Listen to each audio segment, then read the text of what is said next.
नमस्कार, आप देख रहे हैं द हिंद 24 न्यूज और मैं हूं आपके साथ साक्षी।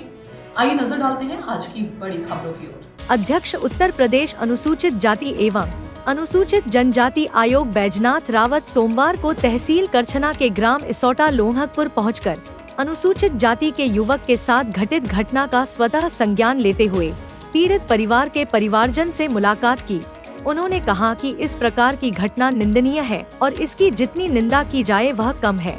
उन्होंने घटित घटना पर गहरी संवेदना व्यक्त करते हुए पीड़ित परिवारजन को ढांढस बंधाया और कहा कि हम सब लोग दुख की इस घड़ी में आपके साथ हैं। उन्होंने कहा कि सरकार के द्वारा अनुमन्य सारी सुविधाएं परिवार को प्रदान किए जाने की कार्यवाही की जा रही है। दोषियों को बख्शा नहीं जाएगा और जो अभियुक्त अभी तक नहीं गिरफ्तार हुए हैं उन्हें जल्द से जल्द गिरफ्तार करने की कार्यवाही की जा रही है। उन्होंने कहा कि दोषियों के विरुद्ध कड़ी से कड़ी कार्रवाई होगी। उन्होंने बताया कि पीड़ित परिवार को 8,25,000 रुपए की सहायता राशि, 5 लाख रुपए मुख्यमंत्री विवेकाधीन कोष से, 30,000 रुपए पारिवारिक सहायता के रूप में, बच्चों के भरण पोषण के लिए 5,000 रुपए प्रति बच्चे के हिसाब से प्रतिमाह एवं प्रति नाबालिग बच्चे को 4,000 रुपए की अतिरिक्त धनराशि प्रतिमाह दी जाएगी। इसके साथ ही पीड़ित परिवार को 1 एकड़ जमीन का पट्टा एवं आवास व आवास के लिए 2 बिस्वा जमीन के आवंटन के साथ ही वृद्धावस्था पेंशन का लाभ भी दिलाया जाएगा। मां शून्य अध्यक्ष ने कहा कि हम सब लोग पीड़ित परिवार के साथ हैं और उनकी पूरी मदद की जाएगी। इस अवसर पर उपजिलाधिकारी करछना तपन मिश्रा, एसीपी करछना वरुण कुमार, राष्ट्रीय कामगार मजदूर सभा संयोजक श्रवण तिवारी सहित अन्य संबंधित अधिकारीगण उपस्थित रहे। प्रयागराज मंडल के डिवीजन हेड सुशांत त्रिपाठी की विशेष रिपोर्ट। जनता को एहसास भी हो रहा है और दिखाई भी पड़ रहा है कि ये पुरानी सरकारों ने कुछ किया नहीं। एक दंगा युक्त प्रदेश था, आज दंगा मुक्त प्रदेश हो गया। अनुसूचित जाति का, बैकवर्ड का और सवर्णों का, सभी का भाईचारा ठीक से कायम है। 1991 की बात करें, उस समय मैं विधायक था, मंत्री था। उस समय 55 जिला हुआ करते थे। 49 जिले में कर्फ्यू लगा था। माननीय मुलायम सिंह जी की सरकार थी। आज हमको सिखाते हैं कि हमारी सरकार कैसी चल रही है। और अंतर इस मामले में भी कि जनता ने 2014 में इतने प्रचंड बहुमत से जो जिताया, उससे साफ जाहिर है कि भारतीय जनता पार्टी को दलित का, पिछड़ा का, अगड़ा का, सबका आशीर्वाद मिला और जनादेश मिला, तब इतनी भारी बहुमत से चुनाव जीते थे। तो विपक्ष का कहना आलोचना मात्र है, क्योंकि राजनीति करने के लिए कुछ बोलना पड़ता है। लेकिन अभी लगातार कुछ दिनों से दलितों पे कुछ ज़्यादा ही हमले हो रहे हैं, कुछ ऐसी घटनाएं हो रही हैं लगातार। अभी आगरा में भी हुआ, कुछ दिन पहले हापुड़ में भी हुआ, अभी प्रयागराज में हो गया। तो इस पर क्या? इसमें ये कि इसके पीछे तो उन्हीं के गुंडों का हाथ है। जब पता करोगे, चाहे यहाँ जो अभी हम गए थे करछना, यहाँ भी तो उसी पार्टी के समर्थक को जिन्होंने घटना की। आप मानते हैं कि वो सब क्या सपा से ही रिलेटेड है? भाई बता दिया गया कि उन्हीं के अनुयायी हैं। भाई तो उन्हीं के गुंडे सब काम करते हैं, तो कहीं न कहीं अराजकता पैदा करते हैं और सरकार को कमज़ोर करने की नीयत से जगह जगह पर ये लोग खुराफात करते हैं और भाषाबाजी भी करते हैं। भारतीय जनता पार्टी एक शांतिपूर्ण वातावरण बनाना चाहती है और ये जातिवाद की बात नहीं। भारतीय जनता पार्टी हमेशा कहती है वोट देना अलग बात है, लेकिन कहते हैं हम सब एक परिवार हैं। एक परिवार की भावना से हम लोग चलते हैं और जब परिवार की भावना चलते हैं तो फिर उसमें भेदभाव की नहीं की बात की है यार। जी, बनारस की घटना हुई, बनारस की घटना में अभी कोई कार्रवाई नहीं हुई। आदित्य कुछ घटनाएं जैसे यहाँ पर घटना की कार्रवाई हुई, हम जिन घटनाओं में गए होंगे, अब हो सकता विषय बदल जाए, ज़्यादा हो जाए। प्रतापगढ़ गए, वहाँ भरपूर कार्रवाई हुई। आजमगढ़ वहाँ हुई। यहाँ भी एक व्यक्ति पीड़ित ने बताया, केवल एक व्यक्ति बचा जिसकी गिरफ्तारी नहीं हुई और 12 की घटना है। आज हम 19 में वहाँ बैठे थे।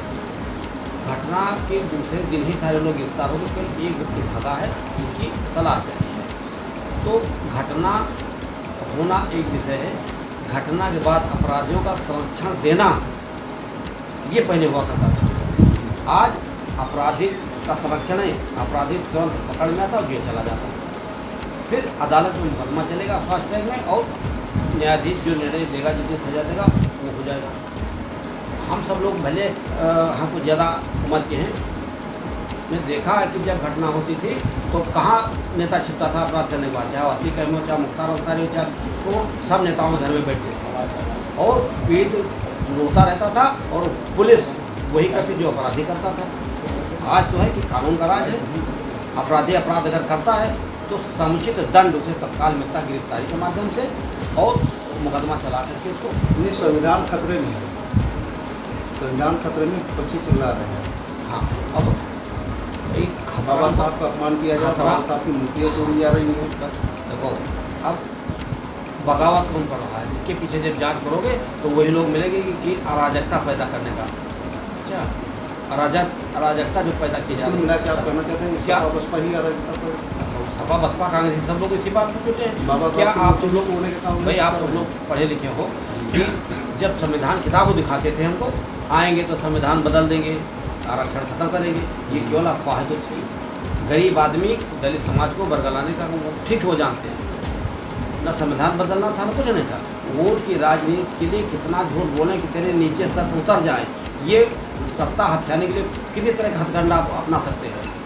ये इसोटा ग्राम का जो घटना आज रहा, जिस पर आप दौरे पर गए थे, इस पर सरकार क्या कार्रवाई करने वाली है और क्या पीड़ित को मदद करने वाले हैं? इसमें मतलब जितने नामजद अपराधी थे उनमें सब गिरफ्तार हो गए, एक व्यक्ति भागा है जो टीम बन गई है, एक आध दिन में वो गिरफ्त में आ जाएगा, वो तो आज रात में ही पकड़ जाएगा। कितनी मदद की आप लोगों की ओर से, क्या मदद की गई सरकार की ओर से?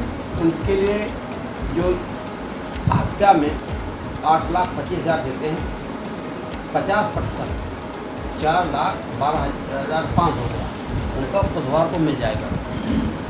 बुधवार? हाँ, जिलाधिकारी महोदय छुट्टी पर नहीं, हैं। ये प्रशासन जो अनदेखी करता जा रहा है, आप लोगों जैसे लोगों को घटना पे जाना पड़ रहा है, क्या प्रशासन के खिलाफ कोई कार्रवाई नहीं बनती?